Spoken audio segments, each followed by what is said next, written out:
அக்கா தான் இன்றைக்கி நமக்கு மோட்டிவேஷனு. அந்த மோட்டிவேஷனில் இன்றைக்கி 2 சேர்த்து போட்டேன். ஒர்க் அவுட்டை சொன்னேன், தப்பாக நினச்சிக்காதீங்க. இன்றைக்கி சாட்டர்டே நடந்த சம்பவத்தை தான் பார்க்க போகிறீங்க. காலையில் எழுந்து ஃப்ரெஷ் அப் ஆகிட்டு சமைச்சு இன்றைக்கான பிரேக்ஃபாஸ்ட்டாக 3 எக் ப்ளஸ் ரைஸை வச்சு முடிச்சாச்சு. கொஞ்ச நேரம் ரெஸ்ட் எடுத்துட்டு இன்றைக்கி சாட்டர்டேனால கொஞ்சம் லேட்டாக தான் ஜிம்முக்கு போனேன். எனக்கு லீவு. இன்றைக்கி லெக் மசிலையும் ப்ளஸ் ஆப்ஸையும் ட்ரைன் பண்ணலாம்னு சொல்லிட்டு leg work out plus apps work out தான் இன்றைக்கி ட்ரைன் பண்ணேன். லெக்குக்கு ஒரு 4 variation, leg extension and leg girl and then leg press. அப்புறம் இன்னொரு வேரியேஷன் என்ன வேரியேஷன் தெரியல, அது தெரிஞ்சால் மறக்காமல் கமெண்ட் பாக்ஸில் கமெண்ட் பண்ணுங்கள். இது எல்லா வேரியேஷன்லையும் அப் டு ஃபெயிலியர் வரைக்கும் ஒரு 3 செட் பண்ணி முடிச்சிட்டேன். ஏன் அப் டு ஃபெயிலியர் வரைக்கும் லெக் ஒர்க் அவுட் எப்பயுமே மற்ற மசிலை கம்பேர் பண்ணும்போது ஃபோக்கஸ் பண்ணி ட்ரைன் பண்ணணும்.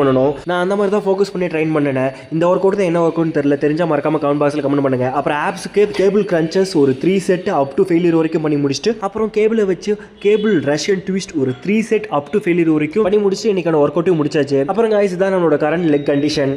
பார்க்கும்போது உங்களுக்கு தெரிஞ்சிருக்கும் நல்ல ஒரு இம்ப்ரூவ்மெண்ட் இருக்குது. எனக்கும் ஒரு மாதிரி சாட்டிஸ்ஃபைடான ஒரு லெக் டேவாக இது இருந்தது. அப்படியே அந்த ஒரு ஹாப்பினஸோட கார்டியோ ஒரு 15 மினிட்ஸ் பண்ணி முடிச்சுட்டு போசிங் செக் பண்ணிவிட்டு அங்கேருந்து கிளம்பிட்டேன். இதான் நம்மளோட கரண்ட் பாடி கண்டிஷன்.